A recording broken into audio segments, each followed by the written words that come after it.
हमें मिलना ही था। ये एक सच्ची प्रेम कहानी है रिया की। आपको ये कहानी बहुत अच्छी लगेगी। रिया बता रही थी उसकी प्रेम कहानी, सुनिए।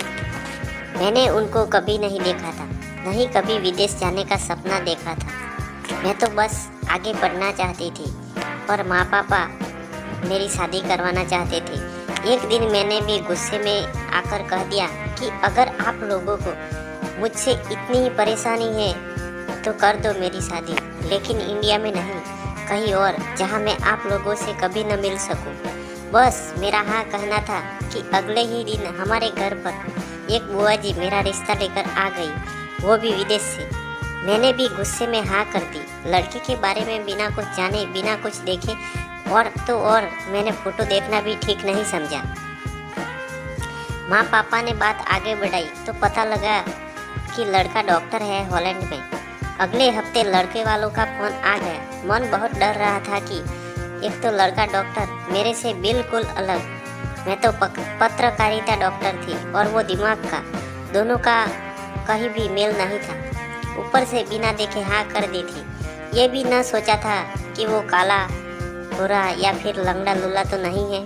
अब क्या, अब तो ओखली में सिर दे ही दिया था, तो मुसलों से क्या डरना था। मैंने फ़ोन पर पहले लड़के की माँ से बात की, फिर लड़के से। जब उसने पहली बार फ़ोन पर हेलो बोला तो जैसे मुझे अपने वशीभूत ही कर दिया।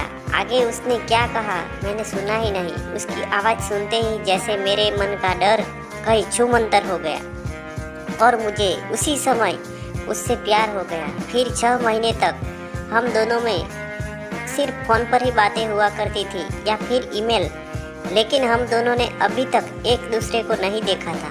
मई में वो अपने भाई के साथ इंडिया आए, तब हमारी सगाई की तारीख पक्की हो गई थी। तब सगाई से एक दिन पहले मैंने उन्हें देखा, पर शर्म और संकोच के मारे मुंह से कुछ बोल नहीं पाई। वो जैसे मेरे मन की बात तब समझ गए थे, इसीलिए पहले मेरे भाई से बात की, फिर मुझसे। उस एक फ़ोन की बात से जो हमारा प्यार का सिलसिला शुरू हुआ था, वह आज हमारी शादी के 10 साल हो जाने पर भी कायम है। आज हमारी 2 प्यारी बेटियां हैं और आज भी हम एक दूसरे की बात बिना कहे समझ जाते हैं। शायद हम दोनों का जन्मदिन भी एक ही दिन है, 9 फरवरी। इसलिए अभी तक हम यही मानते हैं कि शायद भगवान ने हमें एक ही दिन 2 अलग अलग देशों में पैदा करके भी एक साथ रहने के लिए बनाया है। हाँ, और जो माँ पापा से दूर जाने की बात कही थी वो सच हो गई। अब मैं माँ पापा से कभी नहीं मिल पाती हूँ, लेकिन पति और ससुराल से इतना प्यार मिला कि माँ पापा की कभी कमी ज़्यादा हुई नहीं।